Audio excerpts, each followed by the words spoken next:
Good evening and thank you for joining us for KREM 2 News 10 at 10, where we give you more news in less time.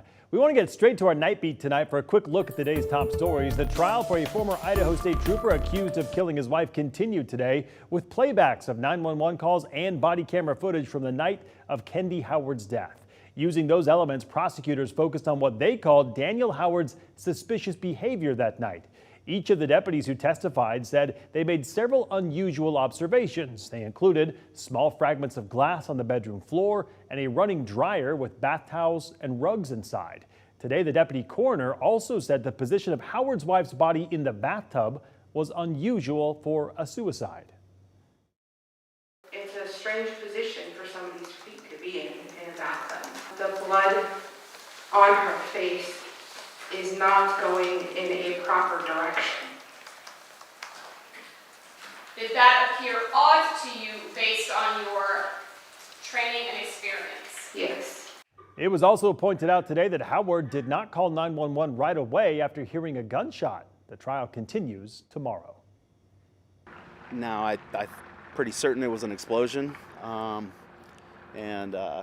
Wasn't too long after that, heard a bunch of sirens. That was a neighbor offering some insight to what might have caused a house fire on West Elmhurst Avenue last night in northwest Spokane. Spokane fire crews found a man dead inside. Right now, investigators don't know if the reported explosion started the fire or happened because of the fire.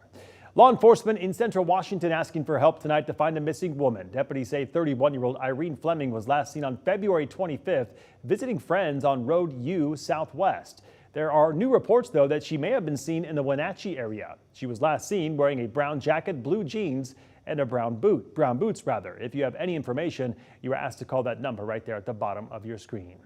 Meantime, Spokane County deputies are searching for an Eastern State Hospital patient who reportedly walked away from a Spokane Valley hospital.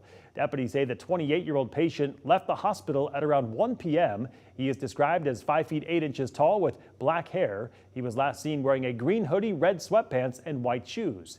If you have any information, you are asked to call 911.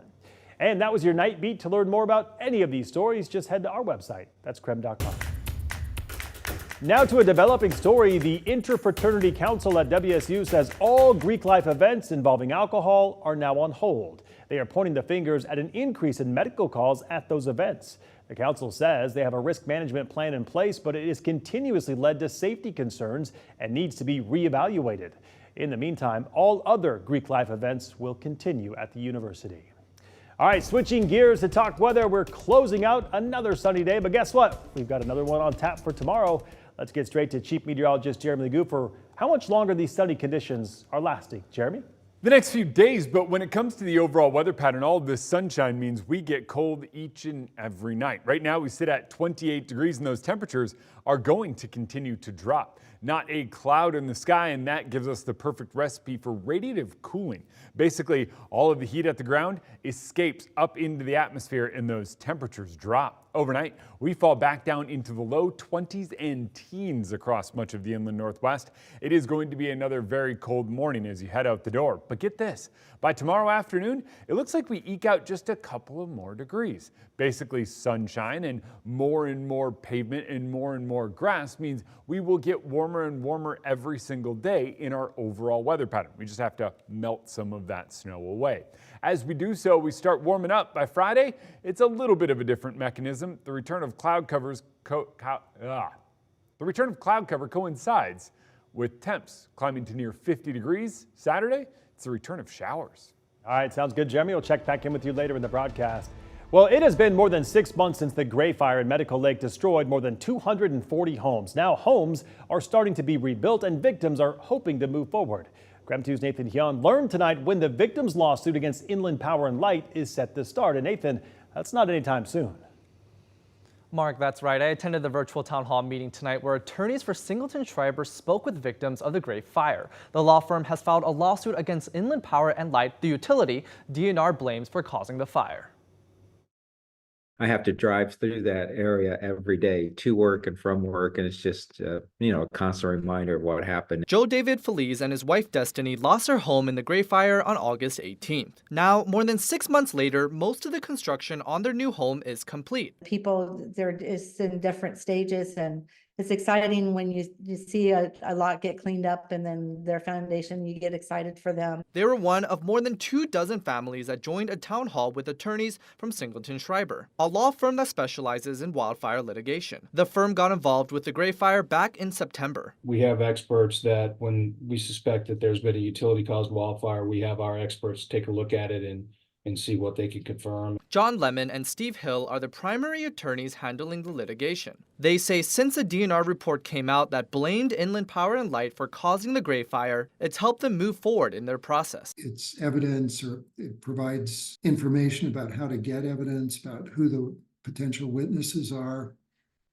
And so it's very helpful. Hill and Lemon say about 60 victims of the Gray Fire have already made claims through litigation. They expect to add another 30 people in the next month. We're here to try to answer things try to help our clients to the best of our ability. That's the purpose of the town hall. The Felice family created their own claim with the law firm 3 weeks ago. Joe, David, and Destiny hope to get more than just a settlement. There's consequences for Inland Power's responsibility of not following through, and they need to be held accountable for that. Hill and Lemon say they're still in their discovery process of litigation, and it'll take time. We counsel with them that it's a laborious process, but we get there, and have faith. It's that faith that Destiny's holding on to. As we're all progressing and getting through it, we kind of encourage each other and support each other. Singleton Schreiber say a trial date is scheduled for September 8th of 2025. The Singleton Schreiber attorneys tell me they are not in litigation with the Oregon Road Fire. That is because the Oregon Road Fire was not caused by a utility company. In the studio, Nathan Hyun, KREM 2 News. All right, Nathan, thank you very much. The state and federal government are now taking water samples as they try to figure out how bad PFAS contamination may be near Airway Heights. That contamination stems from firefighting foam that was used at Fairchild Air Force Base and the Spokane Airport. So far, around 145 people have signed up for the free testing, but there are around 300 wells identified in that area that qualify. The EPA and Ecology are urging people to take advantage. If a person's water tests higher than recommended state levels, they may get help with filtration systems. We can make heat maps to determine where the highest concentrations of PFAS are located. And if we decide that, or it looks like we need to expand our boundary, I think that's a discussion that we'll need to have with all the parties that we've been partnering with. The true scope of PFAS spread and answers to residents' lingering questions may take much longer to determine. Well, in some national news, Nikki Haley announced that she is suspending her campaign today after Donald Trump all but secured the Republican nomination on Super Tuesday. After a year on the campaign trail, she said she has no regrets. And while she congratulated Trump, she stopped short of endorsing him. It is now up to Donald Trump to earn the votes of those in our party and beyond it who did not support him. And I hope he does that. But that could be a challenge. Voter exit polls in North Carolina showed 78% of Haley's supporters said they won't necessarily vote for the GOP nominee. A reminder to Washington voters, you have less than 1 week to turn in your ballot for Washington's presidential primary. Ballots are due on March 12th. You'll need to put them in a drop box or have them postmarked by 8 p.m. on that day for your vote to count. You also need to select a party affiliation on the outside of your envelope.